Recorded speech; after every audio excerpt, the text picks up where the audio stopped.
IVM. This week's episode of the Edges and Sledges Cricket Podcast is brought to you by our sponsor, Storytel. Storytel is a website where you can get ebooks and audiobooks whenever you like them. And if you visit the unique URL storytel.com/IVM, you get a 30-day free trial instead of the normally available 14-day free trial.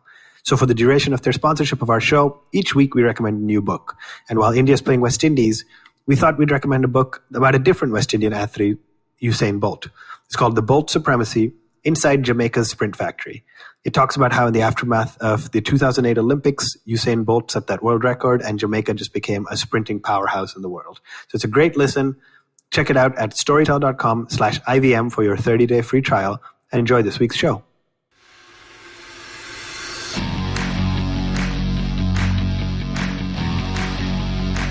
Hello and welcome to episode 87 of the Edges and Sledges Cricket Podcast. This is DJ, your host from London. And guys, this week we've got a very interesting concept for the show actually. So for the first half, I'm going to have Varun Garg with me from Singapore. And we're going to be discussing the first game. We're actually recording the first half of the podcast. So right now we're speaking and it's before the second T20 has actually been played. So we're going to talk about the first T20 and what's gone on there. And then the second half of the show, I'll be joined by Ashwin Garg from Cincinnati. And we'll be talking about the second T20 in the ongoing India versus West Indies series. So Varun, how are you doing, man? How's it all going? Good to have you back on the show. You missed last week. So it's great to hear from you again. Yeah, absolutely. I think these time zones work for me in terms of watching the cricket, but they're a little bit challenging of recording the podcast after the cricket. But very happy to be back and very happy to have T20 cricket on. Yeah, and it's just your commitment, man. You just got to show some more commitment to the podcast. But anyway, I'm just joking, obviously. So, guys, there are a few housekeeping things to speak about, actually, before we kick off with this first half of the show about the first T20. Obviously, a lot of you have been writing into us about 22 Yarns, which is the podcast that Gaurav Kapoor has just come out with. It's a Spotify special. I've actually heard a couple of episodes of it already. It's really, really good. It's really interesting. I mean, obviously, we're nowhere in the same league as Gaurav Kapoor, right? I mean, he's a established broadcaster and stuff. But what I actually find very interesting about the podcast is he's not speaking to cricketers, because I think that's more his YouTube show, Breakfast with Champions. But he's speaking to people around the game of cricket. So the first episode is with Harsha Bhogle. The second episode is with Joy Bhattacharya. The third one is with Ayaz Memon. And so very interesting kind of stuff around the game of cricket.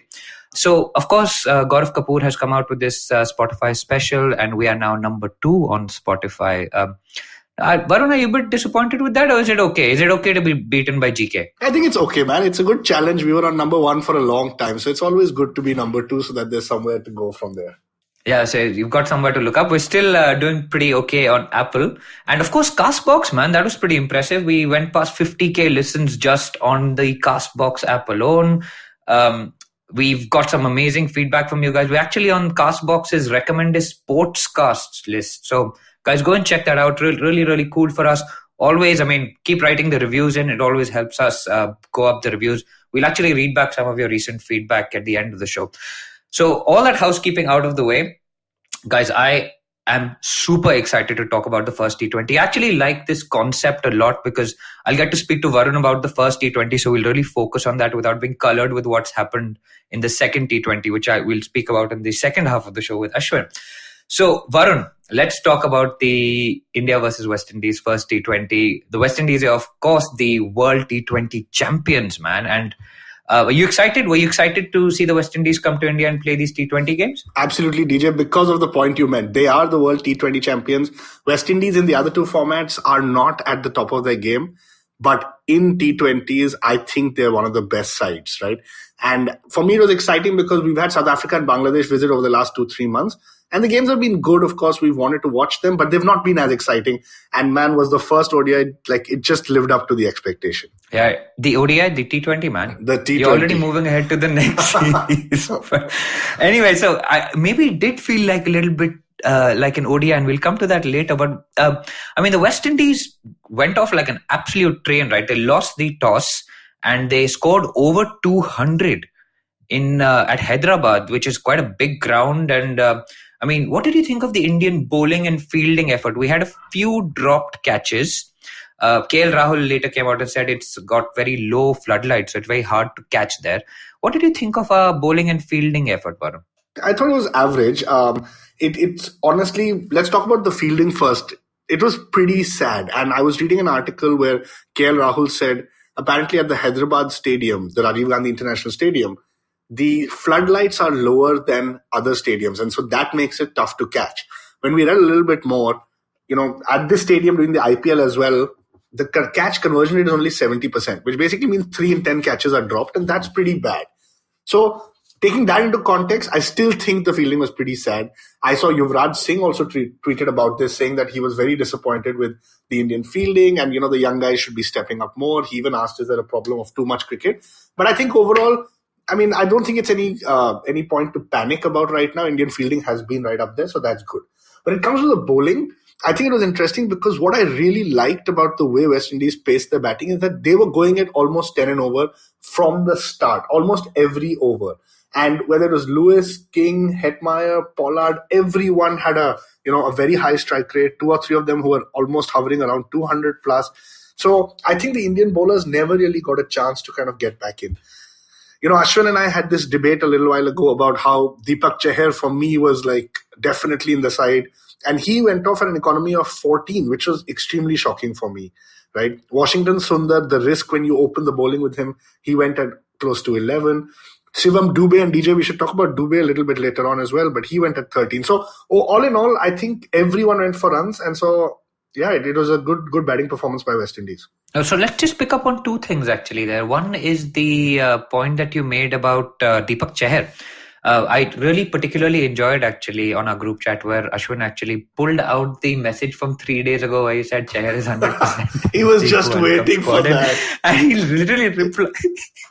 Yeah, I really enjoyed that too. That was an awesome move from him. But let's talk about Dube now actually. What did you make of his bowling? What I wanted to talk about Dube a little bit is that I don't know what kind of PR is going on around him.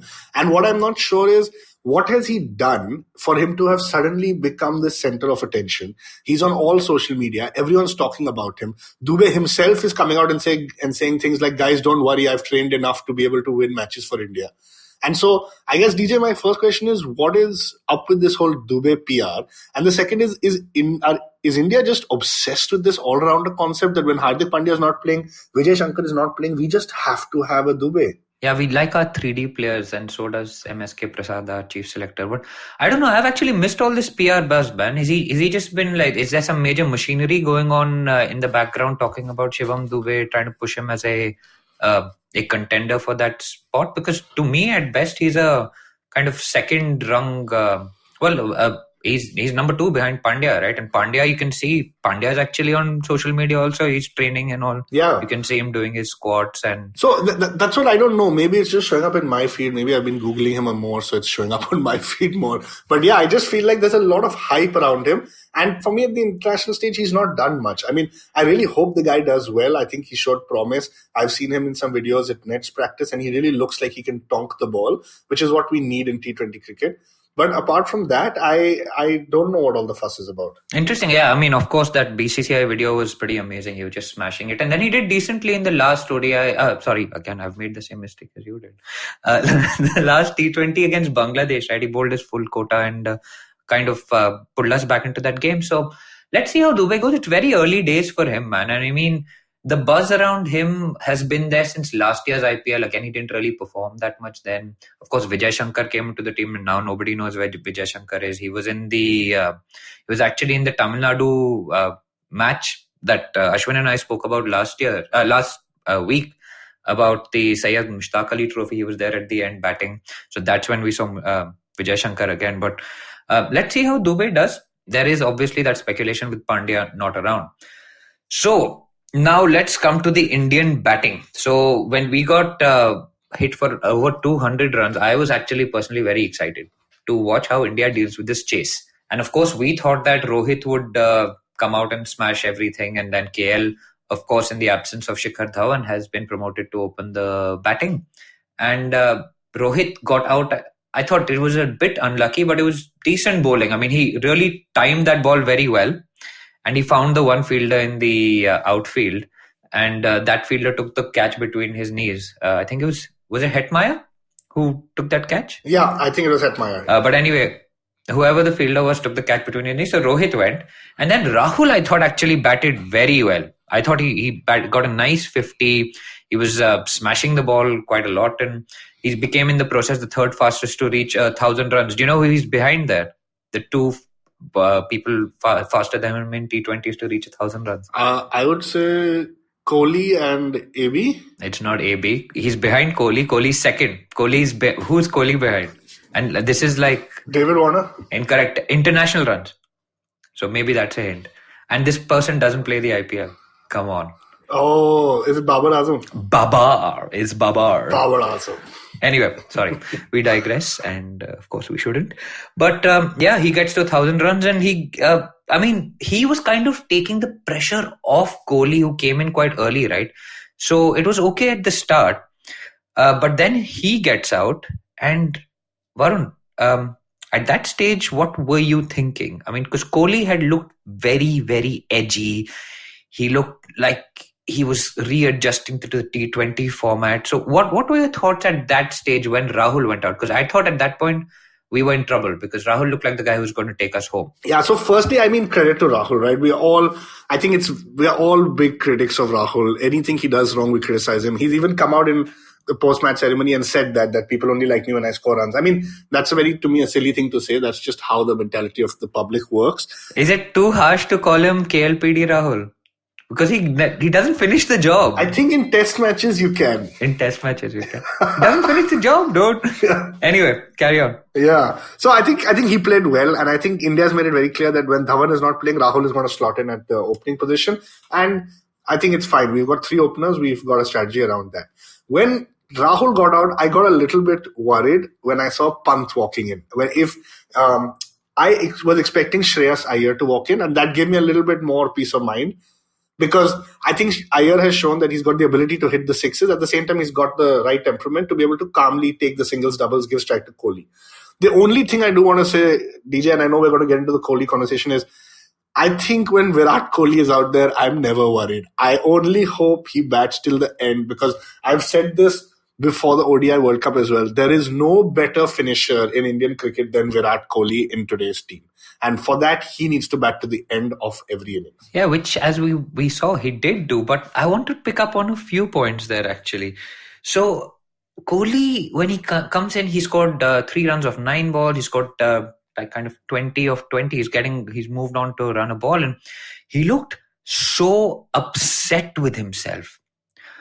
Varun, let's talk about this a little bit. Why was he so upset with himself? What was going on in Kohli's mind? Of course, later he came out and said that he was trying to hit the ball too hard, trying to support Rahul and strike at 140. But at that stage, why you could see he was struggling, right? So what was going on in his mind when he's scoring at a run a ball? When you're chasing 10 and over? I think when you're so good, that's when you get upset with yourself.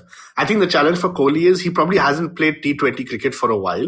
And it's not easy to keep making these transitions from Test to T20 cricket. And we know he's taken breaks, which he rightly deserves. But Test match cricket is very different. For him to suddenly come back, I think his probably state of mind was that I need to go at this from the first ball. Kohli usually would back himself if the target was 170, 160, and to play his normal game. But I think with requiring over 10 runs and over, the highest T20 run scorer for India, just having gotten out, I think Kohli took too much pressure on himself, knowing that the lower order is still a little bit inexperienced. But having said that, because he is so good, you could see the frustration that he knew that he just needs to play himself in. At one point, he was getting angry with himself. At one point, he was angry with the bowlers. At one point, he was angry with the umpire. And so that's why all the articles we've been reading about him are just basically saying this was an angry masterclass from Kohli. Yeah, and so what is that anger for? Is he trying to motivate himself to get into that mindset of the chase, of the kind of pump his adrenaline up to try and G himself up? Because he looked like he was under pressure, and we're not used to seeing Kohli under pressure ever. He's completely cool in a chase. He's calculating, but for once he actually looked under pressure. And so for me, the big thing was, you know what they say about Roger Federer, right? What? They say he's a champion because even on days where he plays an ugly game, he still wins. Yeah. right?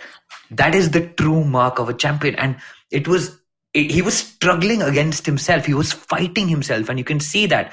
And then he kind of was trying to kind of just get himself going. He picked a fight with Williams. He wasn't happy. He was berating himself, and he was trying to get into the game, I felt almost. And so I thought, I was worried at one stage, but then you know what I wrote to you guys, right? Like I said, he's struggling, but he needs like one shot, and that's what we've seen so many times with Kohli. He needs one shot to just bring it all back, and he got that over a beautiful shot over long off, and from there it was just absolute carnage, man. After that, the whole game changed. And DJ, I wanted to step in just to answer your question. I think you asked where was the pressure coming from. I think there's been a lot of chat about how India is not good in T20 cricket. Kohli was asked to justify the number 5 position in the ICC rankings in T20s.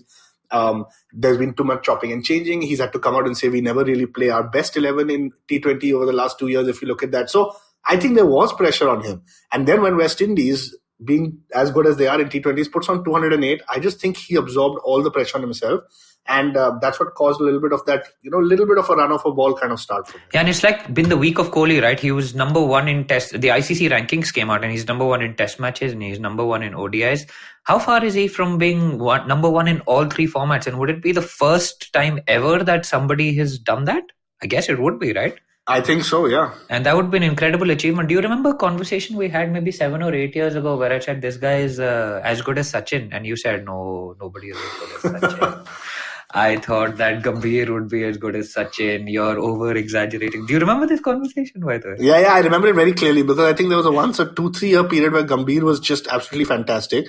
And I thought that, this guy's going to do really well. But that's when you realize that, you don't build a 20-year career by playing 3 good years. And I think Kohli has shown that. Kohli has now had probably 7 or 8 really good years. And that's where, he's on his way to creating some records. Yeah, and this was your year in London, I think. So it was probably 2012, right? Where we had this conversation. Yeah, that's right. And was it were we having a dosa? Because I know you don't like dosa. For some reason, I seem to remember you having a dosa. I think you were having a dosa. I was sitting and watching you. You were having chola bhatura. Yeah, that's right. Probably.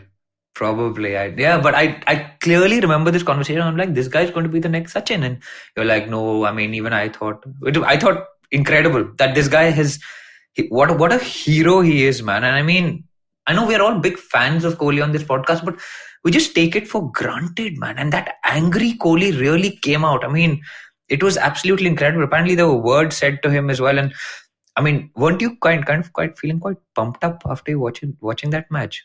Didn't you feel like taking a panga with someone? No, I think that's only you, DJ. I think only you enjoy taking panga. But I was really pumped. I think some of his shots. The other thing about Kohli is every innings he plays this one shot where you're just sitting back and like, did he really just do that? And for me, this one, it was that flick that just went for 6, and it was just unbelievable. And even Vivian Richards actually tweeted and said, amazing Virat Kohli, just amazing. Yeah, and Kohli tweeted back to him as well, right? Yeah, Kohli tweeted back saying that means a lot coming from you, big man, or something. Yeah, and that shot was incredible. And then the stare also, I mean, there were 2 things actually I want to pick out. Obviously, the most famous one is that notebook celebration. Kendrick Williams, who's the bowler for the West Indies, I think he went for 21 runs of Kohli. And after Kohli hit that 6, he took out a notebook and started doing a ticking sign. And obviously that's a kind of revenge for Kendrick Williams' celebration where he takes out a notebook after dismissing a batsman and writes his name down in that notebook. So you could see Kohli was just on absolute fire. And people obviously thought that was he'd been watching the CPL where another West Indian called Chadwick Walton has actually gone after Kendrick Williams and ticked his notebook after every 4 that he's hit. But Kohli later came out and said that it was 2017 where this guy dismissed him and then wrote his name down in the notebook. And so Kohli just thought he'll open his own ledger about what he's done to this guy. So how brilliant was that, man, firstly? Yeah, that was great. And Star Sports on the Instagram has got that whole video. It's just fantastic. I watched it a few times. You could see his anger. The other thing is they were talking to him in the field. I feel like they were trying to rile him up, but riling up such a great player like Kohli who thrives on this kind of adrenaline is a bad idea. On top of that, Pollard came in to bowl. He stopped bowling one delivery. That, kind of pissed Kohli off. The umpire didn't call a no ball, which Kohli clearly thought was above his waist. That riled him up further. So I think the whole thing for that, just that 40 minutes that we were watching, it was just amazing to see Kohli so riled up and just let his bat do the talking. And it's great. I mean, when Kohli feels the whole world is against him, that he just comes out and plays that amazing innings. And that stare after hitting Pollard for 6. I mean, Pollard's a big guy, man. Kohli just stared back at him after hitting him for 6. And you're just like, that was intense. But absolutely incredible innings from Kohli. 94 of 50 balls, his highest T20 score. And Varun, let's move on from Kohli a little bit. Let's talk about Rishab Pant. You spoke about him a little bit. He came out first ball in 6. So this wouldn't be the Rishab Pant show if we didn't talk about his innings of 18 of 9 with 2 sixes, striking at 200. Was that the cameo that we needed at that stage? I think so. I think he was sent out for that. Look, it's easy to criticize him on everything we do. To be honest, I am very disappointed with Rishab Pant over the last 6 months, to what I've seen of him. But at the same time, I think he was sent out to kind of ease the pressure on Kohli a little bit. He did just that. When I saw his first 6, it took me back to August last year, DJ, when he walked out for his first ball in Nottingham in Test cricket and just whacked it for 6. And both of us kind of just stood up from our seats wondering what the hell had just happened. So it took me back to that a little bit. It was great to watch. But again, I mean, nothing further to say. You need the responsibility. When you're seeing your captain on the other end, it's like, okay, this is back to corporate tips by Varun Garg, but when you're young in the corporate world and you see that you're getting time with somebody so senior or such a big leader, you should want to do everything to stay there, right, and learn. Pant didn't seem to have that, so that upset me. Yeah, I mean, I still thought it was a good cameo. It's what we needed. It kind of took a little bit of pressure off Kohli, who was looking really stressed at that stage. So no harm, no foul, I think. I think he did pretty well. Moving on from Pant, he also got a stumping. So let's just mention that before we move on from him. Varun, let's talk about some other stuff. I mean, you're an in-house Bollywood guru, right? So I want to talk to you about 2 things. One, what is this Bollywood league that's going on? I mean, explain to us what is happening, because we saw Bobby Deol bowling. I know you said he bowled like Bumrah, but he looked more like Chris Harris to me. Man, he may have looked like Chris Harris, but his ball was moving like Bumrah. So the CCL is the Cricket Celebrity League. Actually, to be honest, I heard about this earlier, but today's the first day I googled it and checked. Apparently, it's held in February. It was held in February this year, and you've got 8 teams. Interesting thing is you've got 2 big names, I think Sonu Sood and Ritesh Deshmukh, not big names. It's not like Salman Khan is captaining the team, but these guys captain the team, and it's all around fun. I mean, we've seen one video, maybe DJ, we can share that in the show notes, but it's been interesting to watch, like, Bobby Deol bowling. He bowled pretty well, which we were shocked about. You've got Sunil Shetty cheering on the side. So it almost feels like an IPL, but I'm guessing the quality of cricket isn't that good. Yeah, pretty competitive. I particularly enjoyed the referral, which had no Hawkeye and stuff, but it had the heartbeat and everything. It was pretty intense. But also the other Bollywood-related thing that came out was this song Chamiya, dude, by DJ Bravo, as usual. The inventor and the singer and the DJ for Champion and Asia. What's going on with Chamiya? Is this a new song? Is it going to play at the IPL? What's happening? Yeah, so Ashwin actually, when I sent it to you guys, Ashwin thought he's going to play it at the IPL, but I think Bravo has just figured it out. So he's done this collaboration with an Indian singer called Shakti Mohan. They've done this song together. It's called Chamiya. Chamiya and Champion actually sound very similar.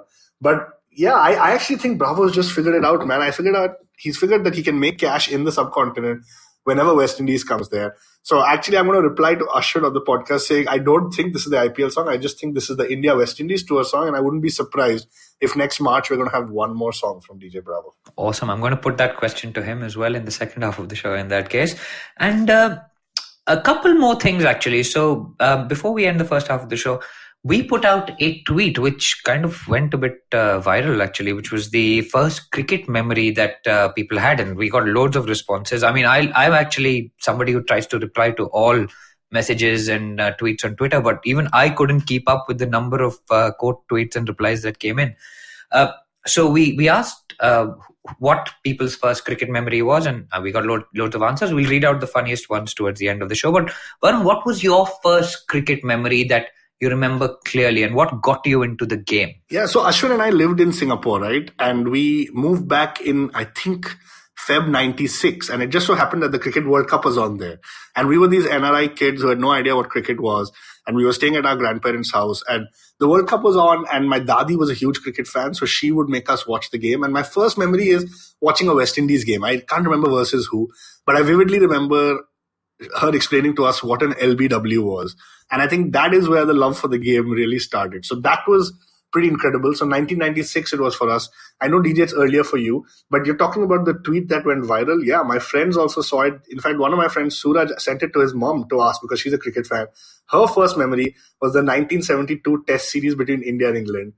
They were watching it in a winter school break, and her brother and her would be listening to radio commentary and manually updating scores on a paper chart. So I think that is pretty impressive. That is amazing. We got some amazing replies to that. We got loads of stuff, and you'd be surprised actually how many people, including myself, I started watching cricket in the 92 World Cup because I remember the India versus Australia game, which ended in a run out, and there was all sorts of craziness going on there. And Jadeja took that catch diving forward of Alan Border and stuff. It was incredible. But you'd be surprised at the number of people who started watching games at world tournaments. And I know now we sit around with this, these people only turn up once in 4 years and they only watch World Cups. But I mean, that's how I started. That's clearly how you started. And the majority of the people that watch cricket now started at World Cup. So obviously the world tournaments are doing something right.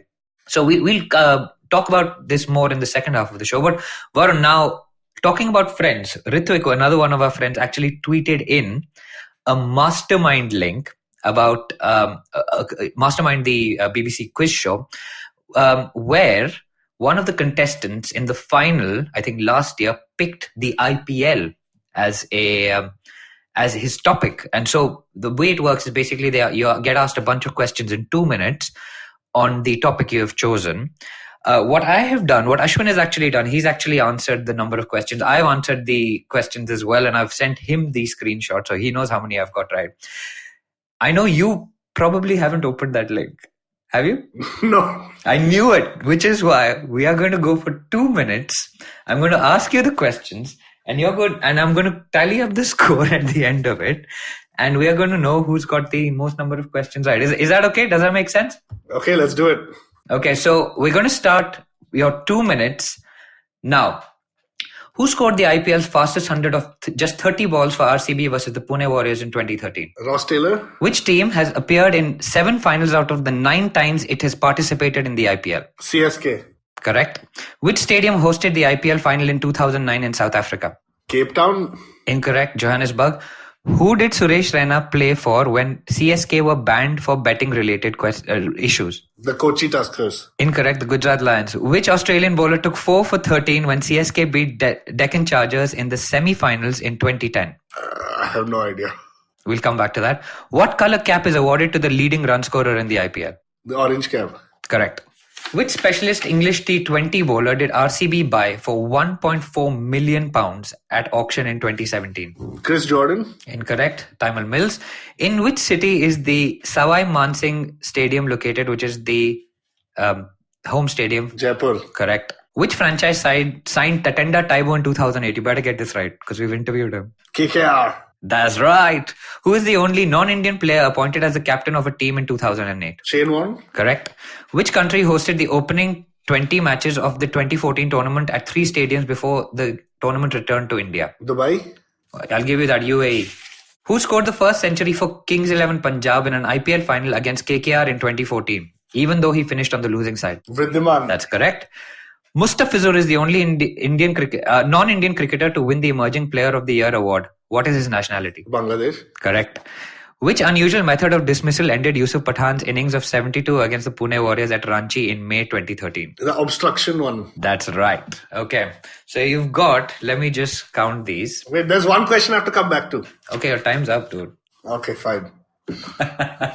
So the first answer was Chris Gale scored the fastest 100 against the Pune Warriors. You trumped Gale. Don't you remember that? Oh, yeah. CSK has obviously appeared 7 times out of the 9 times it's played. The stadium that hosted the IPL final was Johannesburg, the Wanderers Stadium in 2009. Suresh Raina played for the Gujarat Lions, man. Man, I don't know how I missed that. The Australian bowler that took 4 for 13 was Doug Bollinger. And the specialist English T20 bowler was Tyrone Mills. And then you got the others right. So you've got 1, 2, 3, 4, 5, 6, 7, 8, and 9. You got 9 right.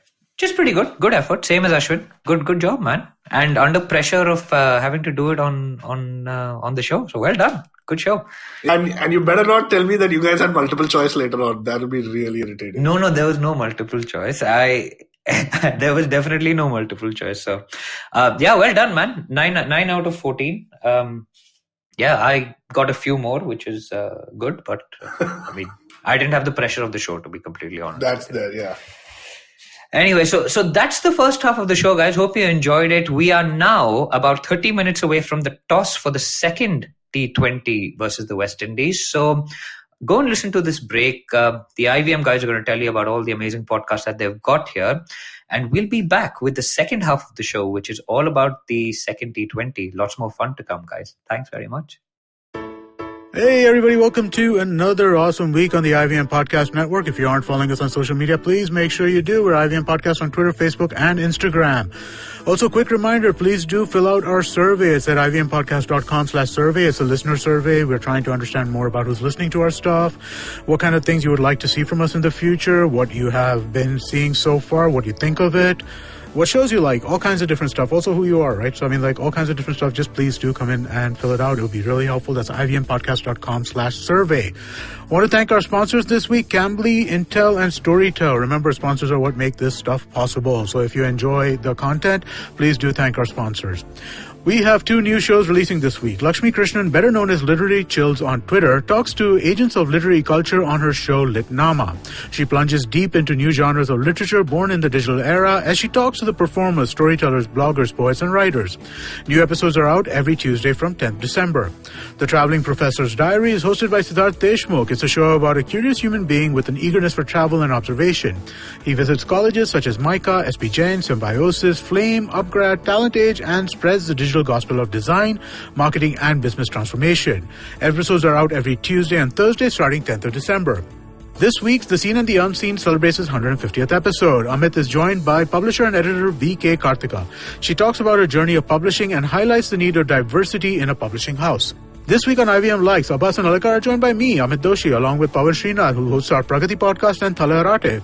We discuss our favorite fantasy fiction movies, books, and everything else. Do tune in. It's quite a fun conversation. And we talk about all kinds of weird stuff. On Storytellers and Storysellers, Vineet is joined by storyteller Anisha Dixit, better known as Rikshawali, and storyteller Tracy D'Souza, former channel head at TVF's Garlyapa. They talk about the future of women creators in India, how they work with brands, and how their teams perceive them as leaders.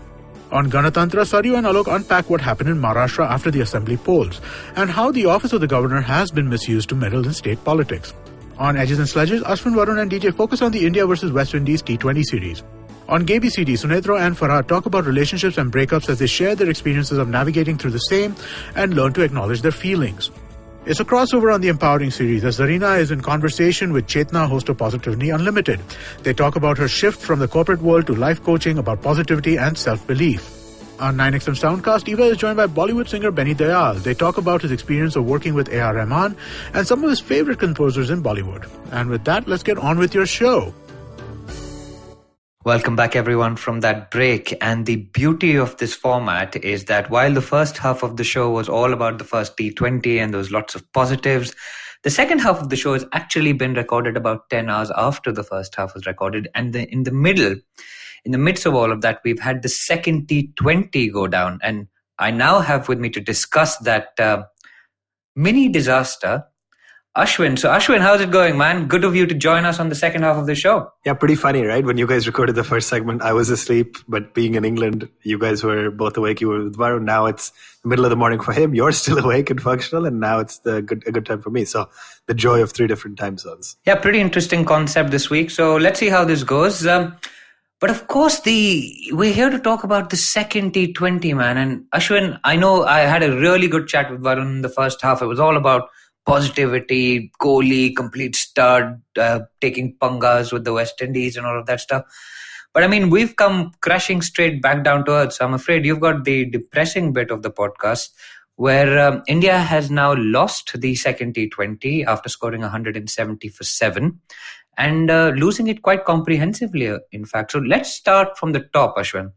The toss. We lost the toss and we were put into bat. There were some stats shown saying we're not very good batting first. So how much of an effect do you think that actually had on the result?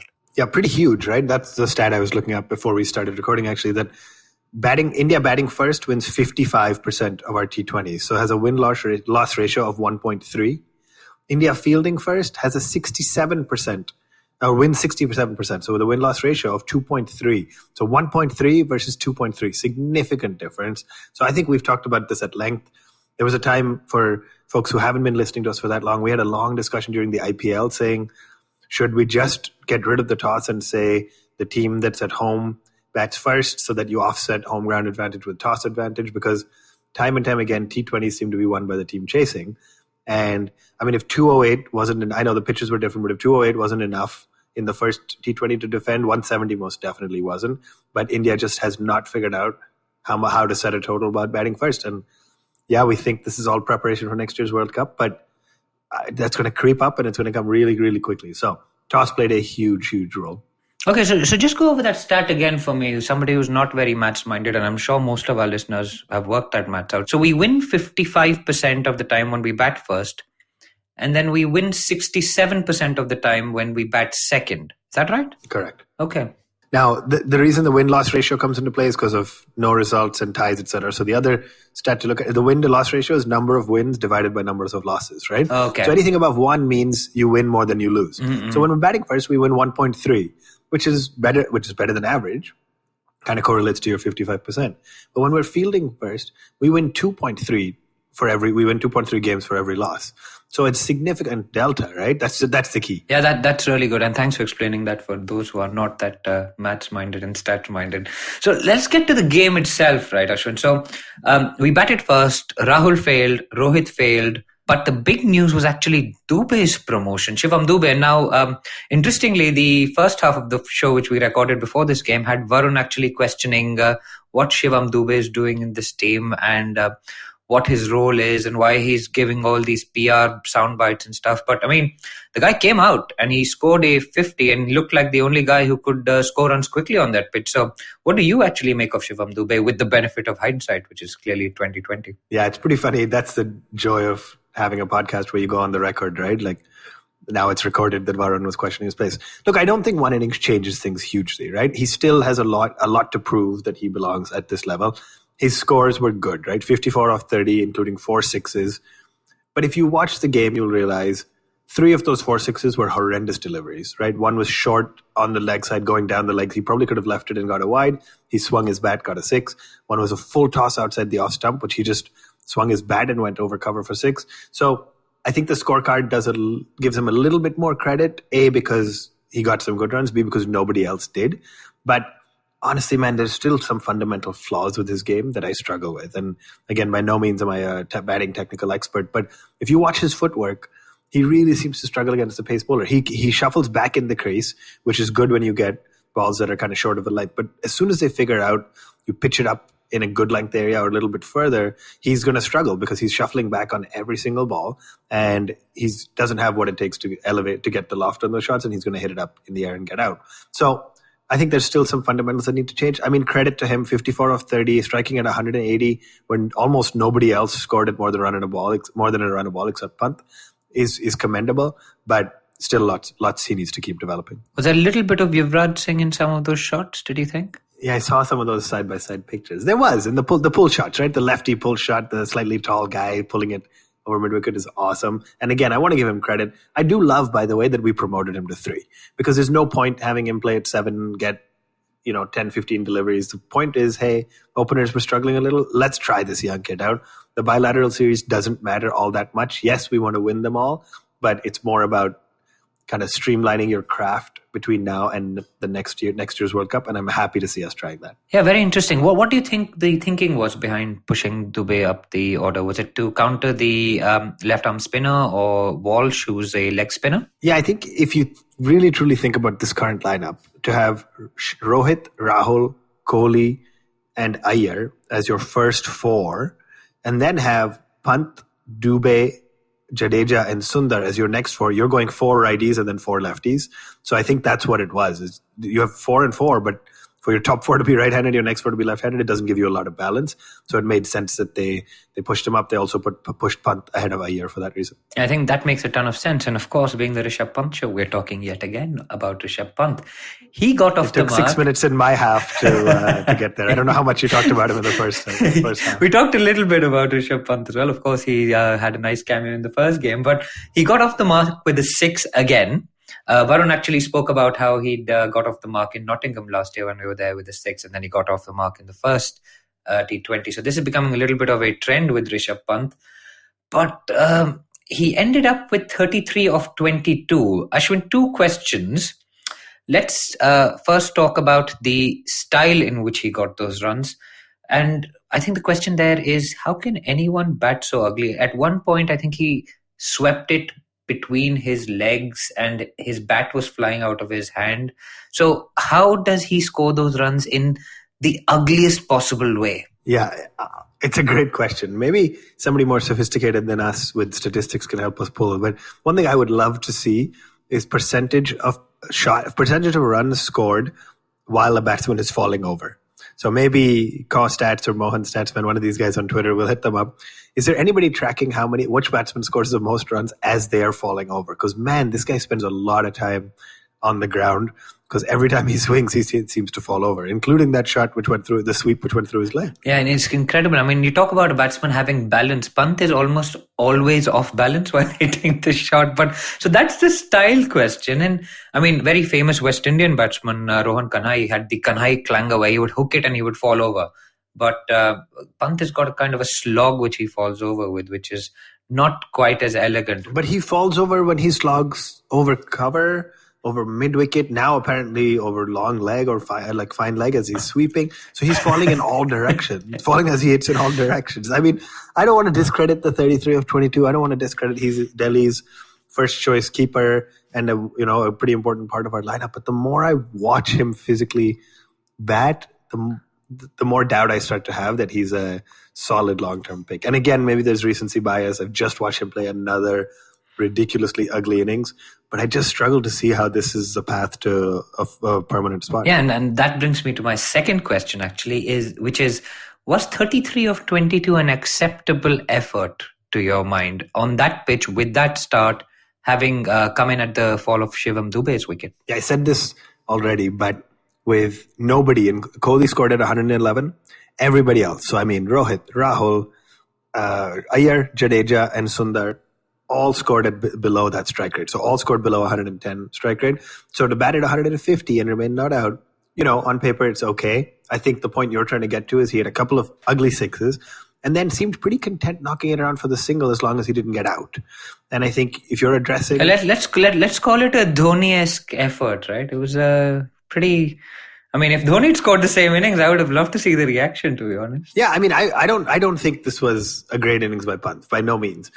But in a world where nobody else scores, I don't know. I don't know if we need to give him more credit. You're hearing me criticize Pant. I'm not giving him too much benefit here, but I guess the numbers to end up striking at a 150 kind of speaks for itself. Yeah, I think it was very disappointing for us. I mean, in all seriousness, I was baiting you with the Dhoni question, but it was just disappointing for us because he gets off with that 6 and you're like, yes, Panty's in. And everybody is like, yes, fully pumped. And then it just lets you down again and again. But I mean, the good thing is the team has come out, and we spoke last week about this, right? And Kohli's actually publicly backed him for a spot and said, I mean, he's a good player. He needs to take his time and he'll get the job done. So good to see them sticking with him. Hopefully he's going to, I don't know how he's going to get less ugly, but hopefully he scores more runs, which kind of overcomes the ugliness. Now, moving on from the Rishab Pant show, which again has, of course, taken up a substantial part of the podcast. Varun and I actually spoke a lot in the first half about the angry Kohli and his kind of run-in with Williams and all of that stuff. And all the chat after the first T20 was how Kohli signed in his notebook and stuff. And today, Williams got not only him, and he got Jadeja as well. So Kohli didn't actually go ahead and score too many runs. And he got out to Williams. And there was a new reaction from Kesrick Williams, and that was to just put his finger to his lips. Now, what did you think that was meant to signify? Was it saying everybody else keep quiet, or was it saying I'm going to let the ball do the talking? What did you make of that reaction? Yeah, I think it was the latter, but the kind of conspiracy theorist in me thinks, Kohli has done the finger to the lip celebration many times. So maybe Kesrick Williams was trying to imitate him the way Kohli imitated him the first time around. Yeah, I'm disappointed to have missed the chat about angry, aggressive Kohli, because I just loved that first T20. I just loved watching a guy struggle for the first 20 balls, kind of find form, and then end up on 94 or 50. Just magnificent to watch. That said, for the cricket fan in me and the fan who likes the competitive side is actually okay with the fact that Williams got him out. Because if you want to be overly celebratory, you have to realize somebody's going to have the last word. There's another T20 to come and more ODIs to come as well. And so I love the idea I relish the idea to see Kohli step up to the challenge and, hit Williams out of the park the next time. So good, healthy banter to me. Pollard said it at the end too. Sometimes, if you need a little bit of aggression to find that fire, that's totally cool, because at the end of the game, you're shaking hands and being okay with people. Yeah, and the same sentiment was echoed by Kohli after the first T20, right? So good to see Williams make a comeback. He went for only 30 runs and took 2 wickets in this game, where he'd gone for, I think, double the number of runs in the last game. So it sets up the finale at the Wankhede really well, right? Who's going to win that battle? So we're going to all look forward to that. But there are a few other things that I wanted to talk about, Ashwin. And one of these things that I personally can't get my head around, and I don't know what you think about it, is this auto no ball stuff, right? So we had 3 of them in the first T20. Obviously, each one of them coming up with a free hit after that. So the on-field umpire hadn't called it, but the signal comes from the third umpire. How is it, firstly, an auto no ball where there's a guy checking this manually sitting in the box? So I haven't understood the nomenclature of it. And secondly, do you want to just explain to our listeners how this auto no ball thing has come about and how it works? Yeah, really quickly. I have no idea why it's called auto no ball. It's not an automatic technology. I mean, in football, soccer, they now have goal line technology, which is a sensor. Does the ball cross the line or not? They have not implemented that in cricket. This is literally a third umpire staring at the screen and watching every single ball. And if it's a no ball, they quickly inform the on-screen umpire. And he then, you see him holding his hand to his ear, chatting with the third ump, and then raising his hand out for the no ball. So it's not auto, to your point. Nomenclature is bizarre. I don't know why they keep calling it that. I think there was many, many, many instances of no balls not being caught that either ended up in a wicket or, game came down to 1 run, and then they've later found out that some of the deliveries were no balls. So I think it's the right move to have some sort of technology-based no ball signaling. I think they have to figure out how they do it, how they communicated it. It's a little bit confusing and frustrating that there's a pretty big lag between when the ball is dead and it's over, and then before the next ball, quickly the umpire signals a no ball. So they have to figure stuff out, but I'm happy with the direction. So are you on board with Sanju Manju's suggestion that there should be a siren that goes off in the stadium when he oversteps the line, the bowler? I don't think there's very many things that Sanju Manju says that I'm on board with. So I think it's a bit strange to immediately go to, as soon as the bowler oversteps, there should be a siren. But I guess they have to figure something out. Well, I can totally hear the IPL, that trumpet playing every time the bowler kind of oversteps the mark. But I mean, it's such simple technology. You've mentioned VAR, but don't bowling alleys have the same thing? If you overstep the mark while bowling, it's a foul, right? So it can't be difficult technology to implement. So why is cricket not able to embrace it? I think they'll get there. I think as anything you think about, in this case, the line is just chalk powder right now, right? Whereas at a bowling alley, I mean, you have equipment nearby. The whole lane is electronic, etc. So you would have to put something on either side in the grass that sends out a laser or a sensor or something. And I don't know enough about the technology, but I know it's just something. By the time you think about rolling it out to every stadium across the world, these things take time. So I think they'll get there. They're just starting to address the challenge now. Yeah, very interesting. So we'll see how that develops. But it was clearly something that Sanjay Manjrekar and Harsha Bhogle both agreed on. So that was good to hear on screen. So a little bit of history between those two seems to have been put to bed. Obviously, speaking of... You don't think Manjrekar needed to, or Bhogle thought they needed to check with the players, and Manjrekar said, no, I don't need to check. I've played Ranji Trophy. How does it matter? He's played international cricket, no? Manju to has played international. Those of us who have played don't need to know. Don't need to ask anything. Pretty funny, but pretty funny stuff. So moving on from this auto no ball stuff, which I find personally mystifying, moving on to the chase. And Ashwin, we spoke again in the first half. I mean, man, this is quite confusing. We spoke in the first half about India's dropped catches, and we dropped a lot in Hyderabad. And KL Rahul put it down to low floodlights, and the IPL had only 70% of the catches taken in Hyderabad, etc. But I mean, Trivandrum as well. We dropped Washington Sundar dropped a catch. Pant dropped a catch. Jadeja misfielded. Shreyas Iyer dropped a catch. Of course, King Kohli, who can do no wrong this week, took a blinder of a catch, which was just absolutely amazing. And I mean, he's the only one who's come out looking amazing in this situation, even while fielding. What's going on with the Indian fielding? Why are we dropping catches? And I mean, we're dropping catches of people who've knocked us out of World T20s previously, namely Lendl Simmons, who again went on and scored 60-odd to win the game. So what's going on without cricket, man? Yeah, it's very, very odd. I mean, this is a side that over the last, call it, year and a half, 2 years has been one of the best fielding outfits in the world, especially at Jadeja. So I don't actually know what's happening. I mean, if you look at Sundar's drop, he went for reverse cup and it fell. Pant drop, I guess in this case, if you watch the ball started going way down the leg side. So he moved and then it got the outside edge. He had to dive back all the way. On any other day, he may have taken it, but that was a tough one, I think. So I don't know what's going on. They seem to really be struggling from a fielding standpoint. I love that Kohli catch. That was outstanding. And I think Bhogle tried to break it down on the air, saying there are two people that took that catch. One was the athlete, Kohli, and one was the fielder, Kohli, because many, many fielders would not have made it to the ball in time. So I'd encourage people to try to go check out highlights if you haven't seen it. He ran an incredible amount of distance, very, very fast at full speed. And then as he got there, obviously running that fast, you have to take the catch and balance yourself to not touch the rope. So it was amazing. I'm happy to spend more time talking about the great catch, but unfortunate that there were many drops, 3 of which were on Bhuvi. So Bhuvaneshwar Kumar finished without a wicket and he probably deserved 3.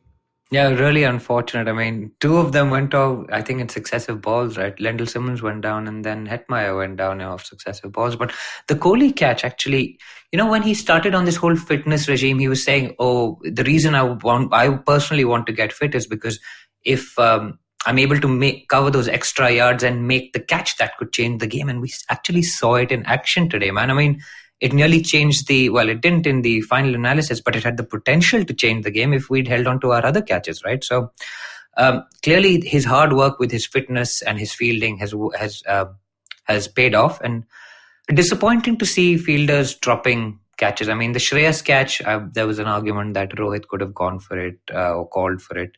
Obviously, if Shreyas called it and he missed it. And the Sundar catch, I think that's more a confidence thing. Remember, he missed a couple in Hyderabad as well. So he needs to get out of that funk pretty quickly. So it'll be interesting to see how we turn out at the Wankhede, which India turns out at the Wankhede, the excellent fielding outfit or the outfit that drops catches. Even Jadeja, I mean, incredible. I've never seen him miss a ball that was hit straight to him.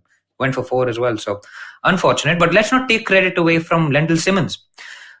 His first 50 after a long time. The last one was in the 2016 World T20. What did you make of his innings, Ashwin, very quickly? Yeah, looked solid.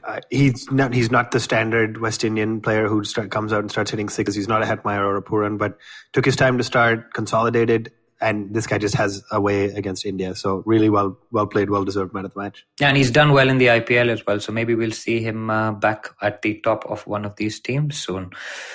Right, so that wraps up the second T20. There is one more T20 to go in the series at the Wankhede later in this week. Ashwin, what's your call on that? What's your feeling? Where do you think that's going? I think the team that bats second is going to win. I think that's the reality of it. So win the toss, win the match. Oh, that's a fairly unfortunate prediction. I'm not going to predict who's going to win the toss, and I genuinely think whoever bats second is the stronger side here. So that's what I'm going with. Okay, fine. So I'm going to go with India because my heart says India, and I think we're a strong team. If we bat well and we take our catches, I think we should win because we've got a good bowling side, even in the absence of someone like Bumrah, who I think was really missed today.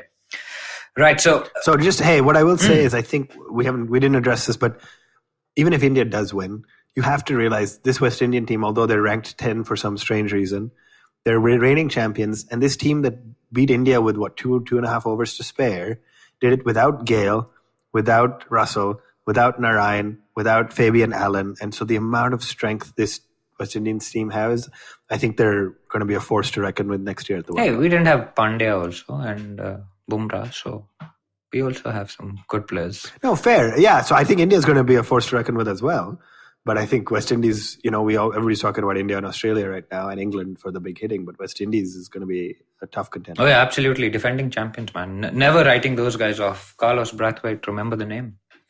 So, Ashwin, talking about cricket memories, we put a tweet out, as Varun has already spoken earlier. We put a tweet out earlier in the week about the first cricket memory. We got loads of responses. So I actually wanted to ask you what your first cricket memory was, and then perhaps you could read out some of the your favorite responses. Obviously, we haven't been able to reply to everybody. We will in due course, but maybe Ashwin, go for it now. Yeah, I'm actually curious. I haven't heard what you guys recorded, but I don't know what Varun said. Mine is not such a positive one. Mine is 1996 World Cup, India versus Sri Lanka at Eden Gardens, and I don't know whether that's really the first time.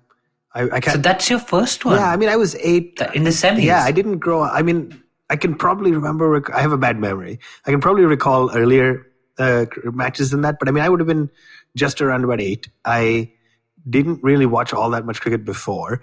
And I just remember that one for the raw emotion of it. So as I think about it, there was probably memories from earlier, but that's the one that is in my mind as being first. And just because it was so upsetting, so incredibly emotional, so frustrating that it's one thing to lose a game, it's another thing to lose like that. So that's the memory. Probably not as positive as I would like, but that's the memory that stays with me. Yeah, so Varun actually talked about the 96 World Cup as well, but not the specific game. Apparently your grandmother introduced you to the game with the LBW law, I believe. Yeah, I mean, I don't know how much he talked, but quickly, like we grew up outside India for those few years, so we didn't watch that much cricket. 96 World Cup is right around when we moved back. We were staying with our grandparents for a few months, and she was a huge cricket fan, and she basically indoctrinated us. So we're very thankful for our Dadi to get us into the game, and that now, we talk about once a week on a podcast that for some reason people tune in to listen to. Absolutely. Very, very good. And that's actually the memory that he brought up. So, Ashwin, have a go at the tweets that you enjoyed reading. So, yeah, I'll talk about it really quick. DJ put out a great tweet asking, what is your first cricket memory? Just like we just chatted about for each of us. And we got hundreds of responses. So thank you as always for you guys for responding. We obviously don't have time to read them all out on the air. So I'm going to pick 3. The first one was kind of a nice emotional one. It's from way back. It's from Arvind Chauhan, who is at Arvind Rahul G. And the memory was India's match, World Cup final of 1983. That day, all cricket lovers of our gully or our street gathered around my father's radio to listen to the running commentary by All India Radio. We won the final. We're happy. At around 11 p.m., Dad distributed sweets to all present there. So that was amazing. I can only imagine India winning their first World Cup. Must have been outstanding listening to it on the radio.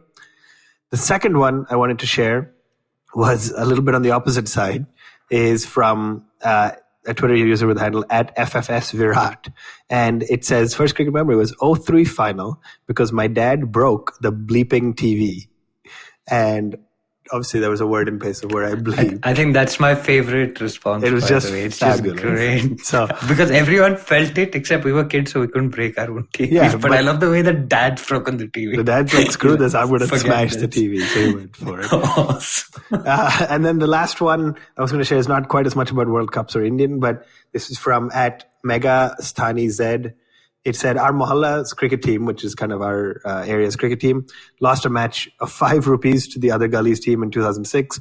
We paid those 5 rupees in installments. Those were the days I started watching cricket on TV around 2011. So pretty cool. I picked that obviously because for those of you who follow us on social media, etc., we are at One Tip One Hand being the signature of street cricket or gully cricket. So really nice. But again, unbelievable. So many replies, so many great memories that took us back. So thank you all for writing in. Yeah, thanks, guys. And I just, as I said at the start of the show, we're going to read out some of the feedback and the incredible things you guys have been saying about the podcast as well. So I'm going to do that very quickly. It's not an exhaustive list. It's just a selection of a few really nice things you guys have said. And it's the reason why we guys keep coming back. We're obviously amateurs. We're not doing this professionally. We do it as just for the passion of the game. So every time you write into us and every time we read a tweet like this, it makes us feel so happy. So guys, thank you so much for doing it, and please keep writing in. It's just amazing to hear from you guys. So I'm going to read out first Tushar at Mainly Cricket on Twitter. He says, I generally don't listen to podcasts because they are more time-taking. However, I was listening to a few podcasts today.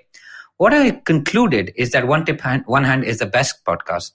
The voice is clear and you can easily understand what the guys speak. The content was very good too. So Tushar, thank you very much for that. On Reddit, actually, we have Tomato Pickle, who on a thread about 22 yarns, which we've spoken about previously, says he likes the friendly banter of Edges and Sledges, and our podcast is something he looks forward to every week, he or she. Keep up the good work. So thank you very much for that. That's much appreciated. Arjun Srinivasan at the rate of S. Arjun says, catching up on One Tip One Hand podcast on my daily commute, like many of you do. Interesting content. Keep them coming. We will, as long as you guys keep listening and writing in. Anand B writes into us on Twitter again. He says, I'm new on Twitter, hence I'm not sure if I'm doing this right, but just wanted to let you guys know that I think you're terrific. Your level of discourse, not to mention language, is much higher than some of the stuff we read on the Indian newspapers and listen to on Indian television. Guys, it's amazing that you guys have been writing in and saying this. The vibe we go for is a conversational chat, just banter. Of course, we digress sometimes. Well, that's just the nature of things. And I'm sure if you guys follow the show long enough, you will follow the inside jokes as well. So make sure you listen to all the podcasts going forward. Get in touch, as Ashwin said, on One Tip One Hand. Get in touch on Facebook at One Tip One Hand. We're at contact@onetiponehand.com. We're now waiting for this third T20 and what it's going to throw up. It's 1-1, super exciting. The West Indies are in India. And guys, we're going to see you next week, like every week. Until then, take care and we'll speak to you soon.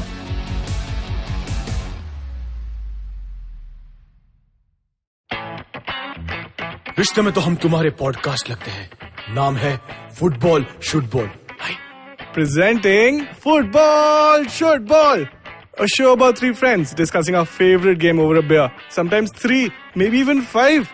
Hi, I'm Shiva, and with me are my two sidekicks, Gaurav Sapre and Karthik Iyer. Sidekick? You mean like Batman's Robin or Van Persie Robin? No, I mean like Alexis Sanchez, but with a little more skill than just playing the piano. Ha! Just shows how the best players at Arsenal are mere bench warmers at United. Oh, thank you, Iyer. But you're a Fulham supporter, so whenever you say anything to support me, I question my beliefs. Just like how Griezmann would say, एक बार मैंने जो decision ले लिया, तो मैं अपने आप की भी नहीं सुनता. Banter aside, we will talk match reports, transfer rumors, top controversies, fantasy football picks, and so much more. So grab a beer and tune in to Football Should Ball every Wednesday on the IVM Podcast app, website, or wherever you get your podcasts.